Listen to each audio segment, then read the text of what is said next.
I would like to first tell you, welcome to EFS. Welcome to a company of the future. Because this company is committed to building what we call it a true sustainable organization. The word sustainability means something that is consistently good over a period of time. And that is what the UAE is about, sustainability. MashaAllah, between 1966, post taking over from British, how Emiratis has built a truly resilient, a country where there are millions, who look to be building their future here. It's not only Emiratis building the future here, but you're also building along with you. Imagine, the two-thirds or more than two-thirds of people are from outside. They've come for a living here, but they found a place here. If you give 90% of people in this part of the world, would you want to live here if given a choice? He says, yes, we would like to live in Emirates, then in their own country. So, mashallah, for a great vision with which this country has built over the years. The rulers have done an amazing job. And we as a company, EFS, believes that all of you are very, very critical for us to build a long-term future for our company. We have almost about 10% of our current workforce, or maybe since we have a lot of blue-collar workforce. So if I take out the blue-collar workforce, mashallah, today, almost 10% of our workforce comes from Emiratis. But my vision is very different. And my team at EFS knows that EFS is committed to building one of the first such company in private sector that will have over 25% of Emiratis in the organization. Let me tell you one thing. I am a 55-year-old father of two young girls, married for 32 years. I have almost traveled in 94 countries. I have been to one of the greatest institutions where I've studied. I've been to Harvard Business School. I've also gone to Stanford, and I've been to my old alma mater, which is Aligarh, where I was born and brought up. I've done my graduation in economics, and I've been in different businesses. So trust my experience. I've seen the world, the way where you're going to be working. This particular organization, the way they have envisaged this whole program, the way they have built the infrastructure, the way the program has been organized, it is really rarest of the rare. Unfortunately, if pandemic was not there, you could have seen this particular event in a very different context. However, I am very, very confident that irrespective of all the challenges around it, it will still be one of the biggest shows in the world. And it's a matter of pride for us. Can you imagine? You all take so much of pride to be a part of one of the biggest show, and out of your own country, your homegrown, correct? So please look to learn on all aspects what you can add on. There's no rocket science in it. Let me tell you, it's a common sense and logic what you need to do. You all have been chosen because we felt that you have all the necessary inputs that is required for a comprehensive profile to present UAE. So you will all be the ambassadors of UAE in this particular case. Imagine to be an ambassador of a country. It takes a lot of colleges, universities, a lot of years to become ambassador, correct? But each one of you is going to be an ambassador of UAE there. You'll also be the ambassador of EFS, and we will help you to run you through this journey. We have, mashallah, very, very competent people to guide you, support you, train you.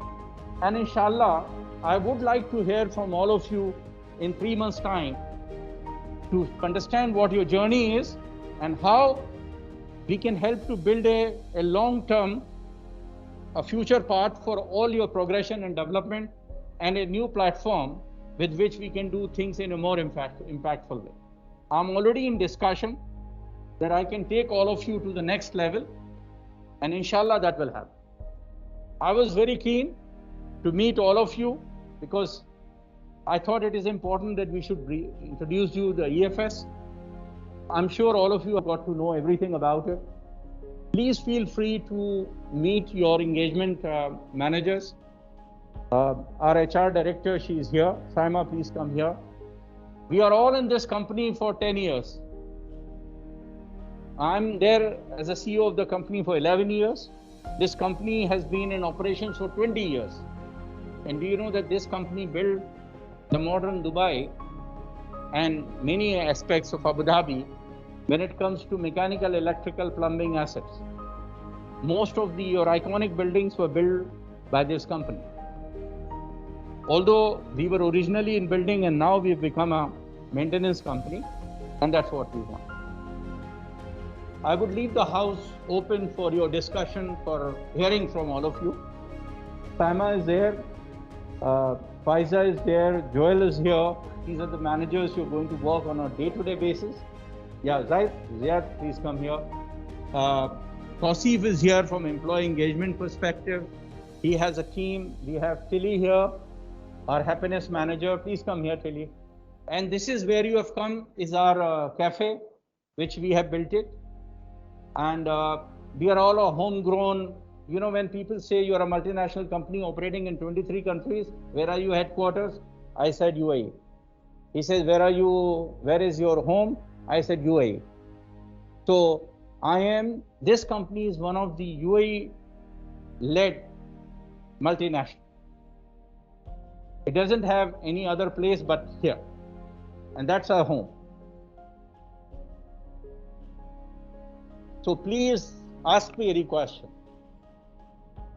And I must say, it is a matter of my dream come true when it comes to bringing the Emiratis into my company.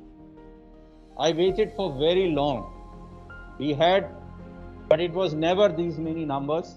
It was never such an overwhelming presentation that I could see now. And one more thing I wanted to tell all of you.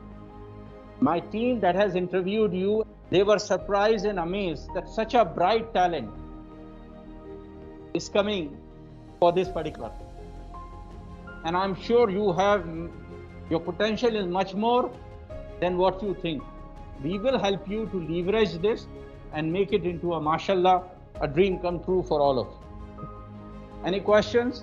Hi, Please. Mr. Tariq, how are you? So my question, what's your motivation for life? My motivation in life is people, their happiness. People? Yeah, and their happiness. Because whether it's about my staff, it's about my family, about my daughters, about my wife, or it's about my community, I am a people's person. And our organization is a people-first organization. We always say we are a people-first organization. And what motivates me is my ability to connect with people and draw and drive an impact. See, if you do something, there has to be an impact. And what is that impact? Eventually, happiness is about satisfaction. When you get your work done, it brings you happiness. When you see yourself, touched by an act of passion or a compassion, you feel happy.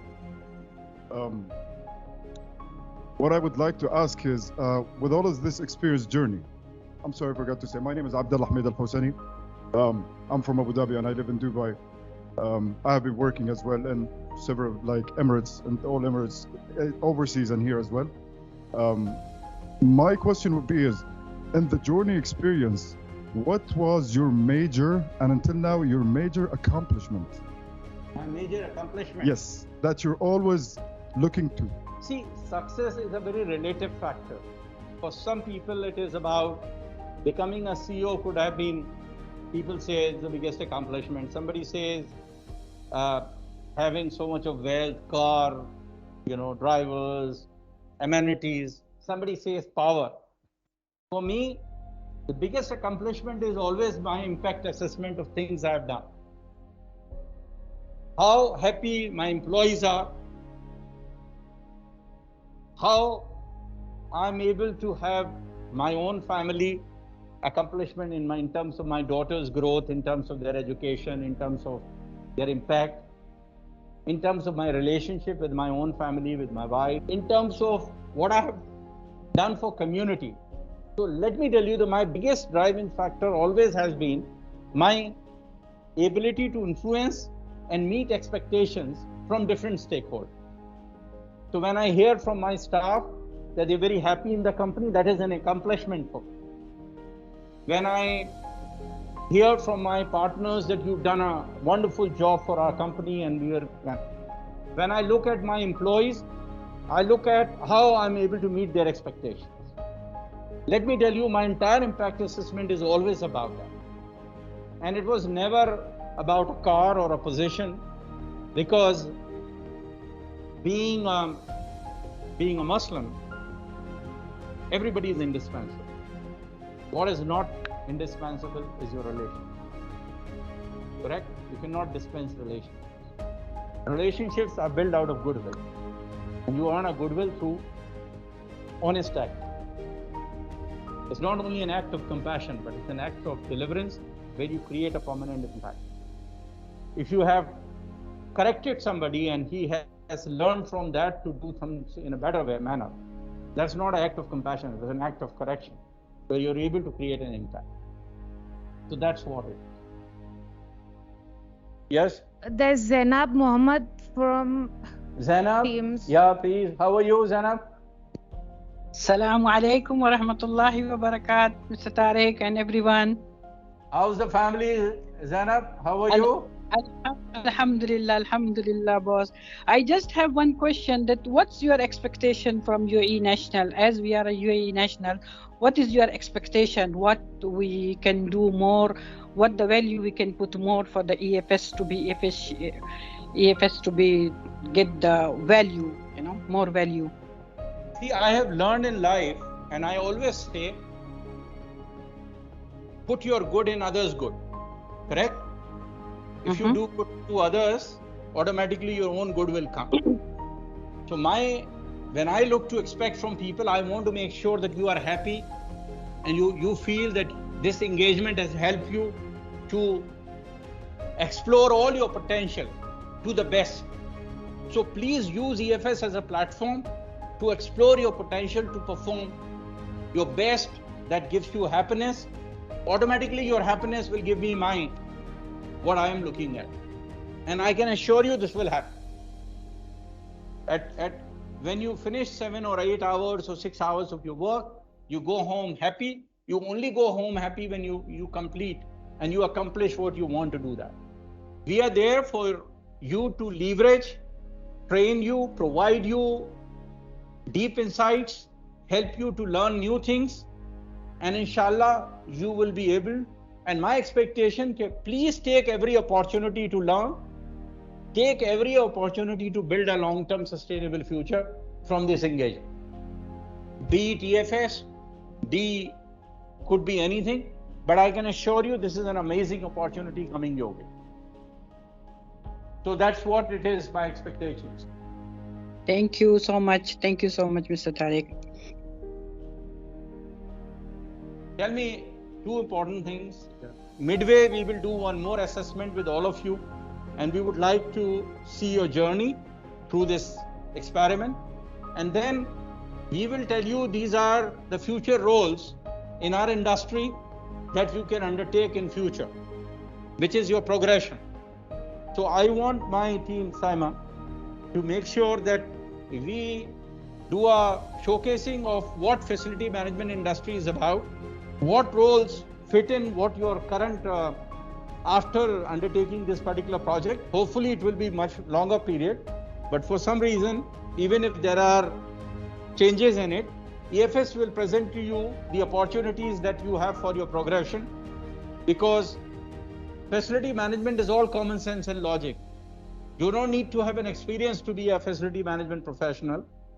You need deep insights. You need a experience of life, not experience of the industry, to be successful in facility management. So every housewife with a basic education, with a common sense and logic, she organizes her home, can organize my site. Every other entrepreneur, every other student which has completed a graduation and a master's with a certain basic understanding of how to, if you have good organization skills, facility management is a great profession to be in future. Well, discipline, attitude and commitment and values are critical to anything.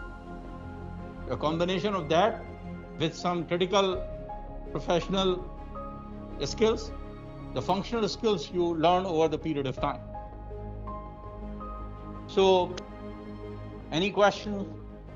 Yeah, please. Some ask you about your major accomplishments. Yeah. And I want to ask if you faced any obstacles in your life or challenges that you want to share with us and how you overcome it. Obstacles in life? Yeah, I mean, through all your journey. I mean, okay. So, as I said to you, there's a way you look at a problem. You look at a problem, why me? Why God has chosen me? Why Allah has chosen me to go through this? But you also look at it that Allah, if you any one of you who've gone through the religious, and I'm sure you all read Quran and others, there is a reference that He picks His chosen ones to go through the path of, struggle to make them stronger. So when I have problems, I'm never frustrated. Of course, you do get upset about it that you have a problem. But when you know that you have to, this is a moment of also an opportunity to learn, go through the pain and learn to be stronger. So remember one thing, every problem gives you two opportunities, either to give up and cry over it, or you learn from it, prepare yourself and eventually take those learnings. So always in my life, whatever I have gone through my problems, I use that learning process to strengthen me. And that's where the strength comes from. So whatever struggles I had, I have always used it as a way to learn from it. Any questions? Once again, thanking you for coming, and I'm really very proud to have you, all of you, and inshallah we will do something much more than for the purpose for which we have come here. We'll try and leverage it, and we'll make it bigger, inshallah. Thank you.